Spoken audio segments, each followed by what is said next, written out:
오늘은 예수 그리스도께서 죽음과 절망과 사망을 이기시고 다시 살아나신 부활절 아침입니다. 그러므로 우리도 예수 그리스도와 함께 연합되었고 하나가 되었으므로 우리가 믿음으로 예수님 안에서 부활의 산소망을 우리가 체험할 수 있습니다. 그것이 여러분들의 힘이 되고 능력이 되기를 주님의 이름으로 축복합니다. 우리 기독교회에서 예수 그리스도의 십자가의 죽으심과 특별히 부활의 산소망이 없다면 기독교는 없습니다.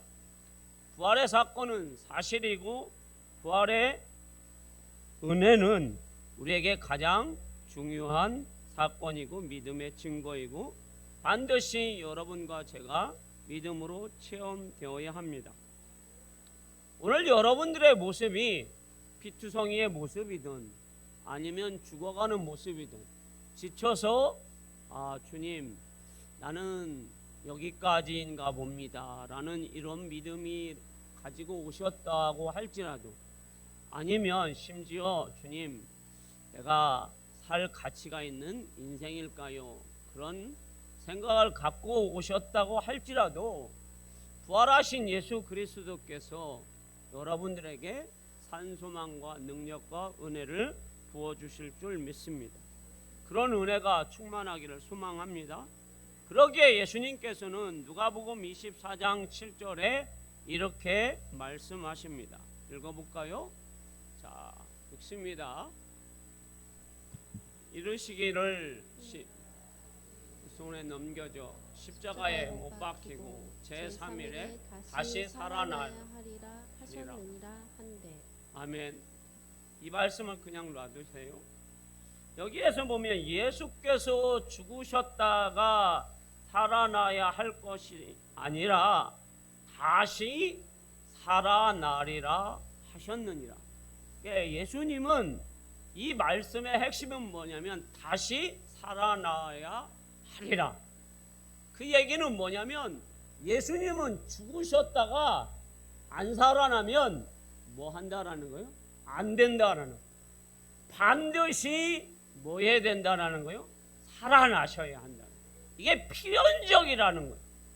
살아나야 모든 사람들에게 뭘 줍니까? 부활의 산소망을 주는 거예요. 사망을 이기는 은혜가 우리에게 있다라는 거예요. 예수님이 살아나셔야 절망과 미래에 대한 불안을 갖고 사는 사람에게 소망이 되고 능력이 되고 새로운 은혜가 된다라는 것을 말씀해 주고 있습니다. 예수님의 부활이 왜 이렇게 중요합니까? 예수 그리스도께서 죽은 자 가운데 부활하셔야만 하나님의 아들이라는 것이 입증되기 때문입니다. 예수님이 이 땅에 오셔서 참 많은 일을 하셨어요. 손마른 자들을 예수님이 치료하십니다. 나병 환자를 치료하십니다. 우병의 기적을 일으키십니다. 그때마다 예수님께서 말씀을 하시는 게 있습니다. 인자가 하늘에서 와서 하늘로 갈 때 영광을 받을 것이다. 인자가 누구입니까? 예수님 자신을 얘기하는 거예요. 그러면서 예수님께서 가끔 말씀을 하십니다. 나와 하나님은 둘이 아니고 하나이다 라고 말씀을 하십니다. 그러므로 인하여서 예수님이 대제사장과 바리새인과 서기관들과 유대인들에게 뭘 받느냐면 미움을 받는 거예요. 예수님을 미워할 이유가 없어요, 여러분. 그들에게 떡을 주고 그들에게 빵을 주고 그들의 질병을 치료하고 그들의 마음을 주님이 치료하는데 유대인들이 굳이 미워할 이유가 없어요. 그런데 예수님이 뭐라고 말씀하고 있어요? 자신과 하나님이 뭐라고요? 하나이고 자신이 하나님의 아들이고 자신은 하늘에서 와서 다시 하늘로 올라갈 자이다 라고 말씀하고 있어요. 그런데 유대인들은 다 알고 있거든요. 뭘 다 알고 있어요? 예수님이 나사렛에서 마리아와 그리고 그의 아버지 요셉의 아들로 몫으로 30년을 산 것을 다 알고 있어요.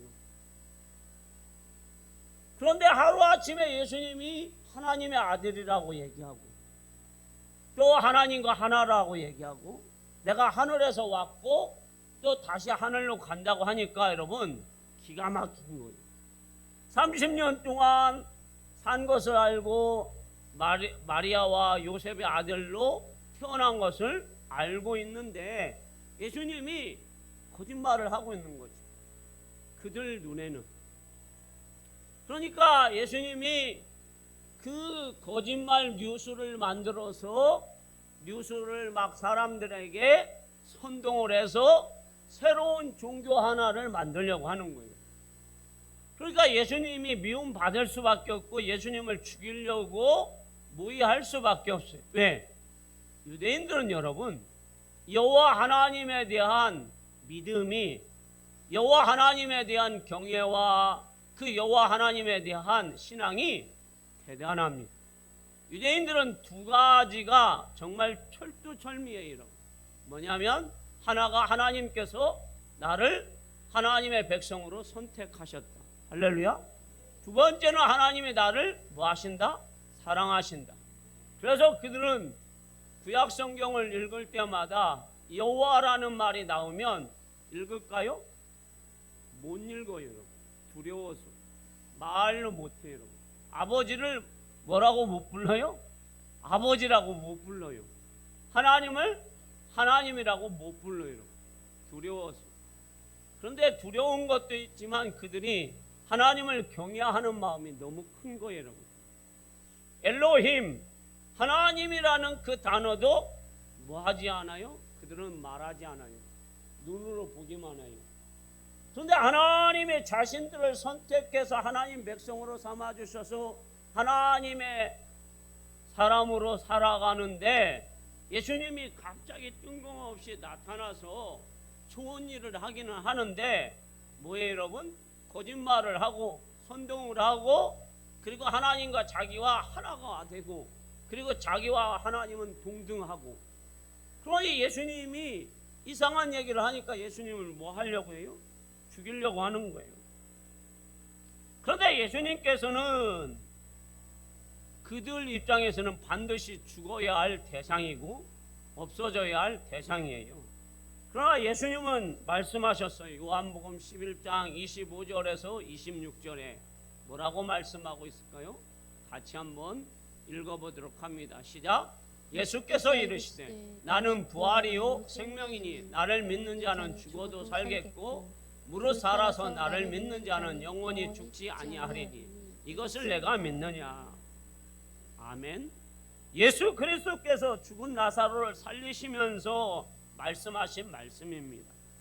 예수 그리스도를 믿는 자는 죽지 않고 또 죽었다고 해도 그들은 다시 살아날 것이다. 부활의 생명이 그들에게 있을 것이다. 그래서 그들은 영생을 누리게 될 것이다 라고 말씀하셨습니다. 예수님이 부활하시지 않으면 우리에게는 어떤 일들이 벌어질까요 여러분? 고린도전서 15장 14절에서 15절에 말씀하고 있습니다. 같이 한번 읽어봅니다. 시작. 그리스도께서 만일 다시 살아나지 못하셨으면 우리가 전파하는 것도 헛것이요 또 너희 믿음도 헛것이며 또 우리가 하나님의 거짓 증인으로 발견되리니 우리가 하나님이 그리스도를 다시 살리셨다고 증언하셨습니다. 만일 죽은 자가 다시 살아나는 일이 없으면 하나님이 그리스도를 다시 살리지 아니하셨으리라. 아멘. 예수 그리스도께서 부활하시지 않으셨다면 우리가 전도하는 것도 헛것이고 선교하는 것도 헛것이고 근데 또 중요한 것이 뭐예요? 우리가 믿는 것도 헛것이다라는 거. 믿음조차도 헛것이다라는 거. 부활이 없으면 우리의 믿음이 거짓이라는 거죠. 그래서 기독교는 벌써 2000년 전에 없어져야 할 종교입니다. 왜냐하면 여러분 거짓은 계속해서 거짓을 덮기 위해서 뭘 하지 여러분? 거짓말을 해요. 여러분들 어렸을 적에 부모님한테 자, 뭐 사겠습니다 라고 돈 주면 그 돈을 다 썼어요. 그러면 이제 가끔씩 부모님이 정신을 차리고 그거 산 거 한번 갖고 와봐, 그렇게 말씀하실 때가 있어요. 이 부모님도 정신이 없어가지고. 그러면 우리가 또 어떻게 합니까? 친구네 집에 가서 뭐예요? 친구 거를 내 것으로 만들어서 어머니 아버지 내가 이거를 샀습니다. 이름이 거기에 써 있으면 걔네 집 거는 포기하고 또 다른 집에 가서 그 이름 안 쓴 거를 갖고 와서 내 이름을 써서 지우거나 어떻게 해서 부모님을 속이는 거예요. 거짓말을 했으면 여러분 그 거짓말을 덮기 위해서 또 뭘 해야 돼요? 거짓말을. 그리고 거짓 행동을 했어야 합니다, 여러분. 그래서 거짓말은 생명이 없어요. 그래서 그 거짓말은 오래 가지 못해요. 그래서 예수님이 부활하시지 않았는데 부활했다고 얘기하면 그 종교는 여러분 2000년 전에 벌써 없어졌어요. 그런데 그 종교는 여러분 생명이 있고 진리이고 생명이고 참이라서 2000년이 지난 지금도 그 기독교는 살아 역사하는 신앙의 종교입니다. 할렐루야. 그래서 지금도 전 세계에 20억이나 되는 인구들이 그리스도를 믿고 있고 그 종교는 지금도 살아 있습니다. 자, 거짓은 여러분 죽음이에요. 그러나 기독교는 생명입니다. 사랑하는 성도 여러분, 그래서 이 예수님의 살아나심을 대제사장과 서기관과 이 유대인들이 예수님의 살아나심을 믿지 못하기 때문에 예수님을 죽이고 나서 유대인들이 어떻게 합니까? 무덤에 큰 돌을 갖다가 막아놓습니다. 그리고 인을 칩니다. 도장을 칩니다. 그리고 로마의 군병들로 하여금 지키게 합니다. 왜냐하면 그들도 머리가 있어서 예수님께서 3일 만에 부활하신다고 말씀하셨기 때문에 예수님의 제자들이 예수님의 시체를 가져가면 어떻게 되는 겁니까? 예수님이 부활하신 거잖아요. 그래서 그들이 예수님의 무덤을 철저하게 돌로 막아놓고 그리고 로마의 군병들이 지키게 합니다. 하지만 예수님이 어떻게 되셨는가 성경은 우리에게 말해주고 있습니다. 마태복음 28장 1절에서 6절 말씀 여러분들이 한번 큰 소리로 한번 읽어봅니다. 시작. 안식일이 다 지나고 안식 후 첫날이 되려는 새벽에 막달라 마리아와 다른 마리아가 무덤을 보려고 갔더니 큰 지진이 나며 주의 천사가 하늘로부터 내려와 돌을 굴려내고 그 위에 앉았는데 그 형상이 번개 같고 그 옷은 눈같이 희거늘. 지키던 자들이 그를 무서워하여 떨며 죽은 사람과 같이 되었더라. 천사가 여자들에게 말하여 이르되 너희는 무서워하지 말라. 십자가에 못 박히신 예수를 너희가 찾는 줄을 내가 아노라. 그가 여기 계시지 않고 그가 말씀하시던 대로 살아나셨느니라. 와서 그가 누우셨던 곳을 보라. 아멘. 우리가 믿는 예수 그리스도는 안식일이 지난 첫날 주일 새벽에 큰 지진이 일어나고 하늘에서 천사들이 돌을 굴려내고 그로 인하여서 로마의 군병들이 덜덜 떨면서 죽은 사람과 같이 된 그 모습 속에서 먼저 예수님은 벌써 사망과 죽음을 이기시고 부활하셨습니다. 그래서 무덤에 가서 예수님의 시체에 뭘 발라드리고 예수님의 시신을 한 번 더 보려고 했던 여인들에게 예수님은 부활하신 모습을 보여주십니다. 그때 그 여인들이 예수님을 못 알아봐요. 왜 못 알아봅니까? 영광스러운 부활을 하셨기 때문에. 예수님이 신비한 부활을 하셨기 때문에, 그래서 우리도 그 예수님과 연합되었고 하나가 되었기 때문에 우리도 죽으면, 이 땅에서 죽으면 다시 오실 때에 우리도 다시 부활할 것이고, 살아있을 때에 예수 믿으면, 살아있을 때 예수님이 오시면 우리도 예수님과 함께 믿음의 혼인잔치에 참여할 수 있습니다. 예수님의 부활은 우리에게 산 소망입니다. 예수 그리스도의 부활은 깊은 절망도 두려움도 죽음조차도 우리의 미래에 불안한 것도 다 해결해 주셨으므로 우리는 그 예수 그리스도의 부활을 믿기만 하면 우리의 미래가 보장되는 줄 믿습니다. 예수 그리스도의 부활은 우리에게 지금 현재의 축복만이 아니라 미래에도 우리에게 적지 않은 축복이 가져옵니다. 사람들은 왜 이리 두려워합니까? 미래가 불안하기 때문입니다. 근데 미래가 우리가 두려워할 이유가 하나도 없습니다. 여러분들은 지금 죽으셔도, 제가 지금 죽어도 걱정할 게 없어요. 아들은 어떻게 살 것인가? 왜 걱정합니까? 걱정할 필요가 없어요. 그거를 데살로니가전서 4장 16절에서 17절에 말씀해 주겠습니다. 같이 한번 읽어볼게요. 자, 읽어봅니다. 시작. 주께서, 안 나왔나요? 시작. 주께서 호령과 천사장의 소리와 하나님의 나팔 소리로 신이 하늘로부터 강림하시리니 그리스도 안에서 죽은 자들이 먼저 일어나고, 아멘. 그 후에 우리가 살아남은 자들도 그들과 함께 구름 속으로 끌려올려 공중에서 주를 영접하시리니 그리하여 우리가 항상 주와 함께 있으리라. 아멘. 예수님의 부활로 인하여서 우리는 여러분, 죽은 자들이 예수님이 다시 이 땅에 오실 때에 그 죽은 자들이 다시 살아날 거다라고 예수님이 말씀해 주고, 그러니까 우리가 걱정할 게 없어요, 여러분. 산자들은 예수님이 우리를 호련히 다 끌어올려서 하나님 나라에 들어가게 하실 것이다.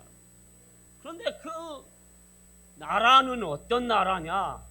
이 땅에는 여러분 다 유한한 나라가 아니라 유한한 나라입니다. 무한한 것이 없어요. 그러나 하나님 나라는 영원한 거예요.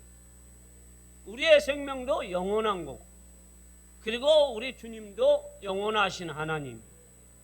그러니까 우리가 죽음을 맞이하게 되면 영원한 하나님 나라에 가서 영원히 살면서 주와 함께 삶이 보장되었다라는 거예요.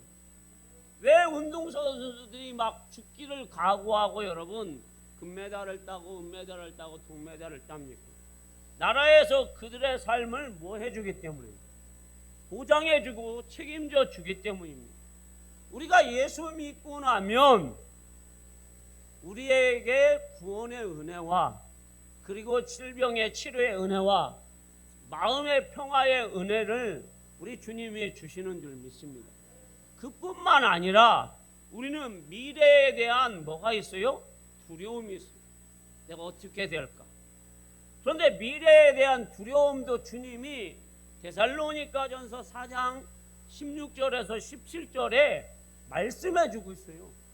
그러면 미래 태어나면서부터 죽을 때까지, 죽은 이후에도 주님이 우리의 모든 것을 다 보장해 주실 것이라고 말씀을 해 주셨고 그렇게 될 줄 믿습니다. 그런데 왜 우리가 걱정하면서 살아요, 여러분? 근데 우리가 걱정하면서 살아요, 여러분. 지쳐 있어, 여러분. 낙심도 해요. 그렇지만 그런 우리에게 주님은 오셔서 왜 낙심하냐 절망하냐 이렇게 책망하시진 않아요, 여러분. 그거를 우리가 어떻게 알 수 있느냐면 예수님이 부활하시고 나서 엠마오로 내려가는 두 제자에게 예수님은 가가지고 팍 한 대 때리고 이 멍청한 것들아 내가 3일 만에 부활한다겠는데 왜 엠마오로 내려가느냐고 책망하셨나요? 아니죠. 말씀으로 풀어주셔서 부활하신 예수님을 보게 하십니다. 그리고 그들의 마음을 뜨겁게 하십니다. 베드로는 어땠습니까, 여러분? 예수님을 부인하고 저주한 것이 너무 염치가 없어서 예수님을 떠납니다. 그때 예수님이 가셔서 생선도 구워주시고 밥도 해주시고 그 베드로에게 사명을 주시면서 예수님 말씀하십니다. 내 양을 치라, 내 양을 먹. 그래서 부활하신 예수님을 만난 베드로가 변화가 되어서 세상을 변화시키는 사람이 됩니다. 3,000명, 5,000명. 그리고 노마를 변화시키고 그 초대교회를 세워가는데 베드로가 정말 엄청난 일을 하게 합니다. 근데 베드로는 별 볼 일 없는 사람이에요. 그저 예수님을 배반하고 배신하고 성격만 급해서 남의 귀나 자르는 그런 허접한 사람인데 예수님이 그 베드로를 사용하여 주셔서 위대한 사람으로 만들어 주셨어요. 한 한 가지 부활의 소망을 가진 우리도 마찬가지예요. 여러분 별 볼 일 없다고 우리가 생각하고 나는 인생이 참 힘든 인생이니 지금 죽으면 좋겠다고 그렇게 낙심하는 인생이라고 할지라도 피투성이 같은 우리의 모습이라고 할지라도 주님은 우리에게 오셔서 너의 미래에도 내가 보장해주고 너의 죽은 후에도 보장해주고 그리고 우리의 모든 삶을 보장해줄 테니까 걱정하지 말라 하고 주님이 말씀해주고 우리 주님이 왜 죽으셨어요? 주님 자신을 위해서 죽으신 것이 아니에요. 우리를 위해서 죽으셨어요.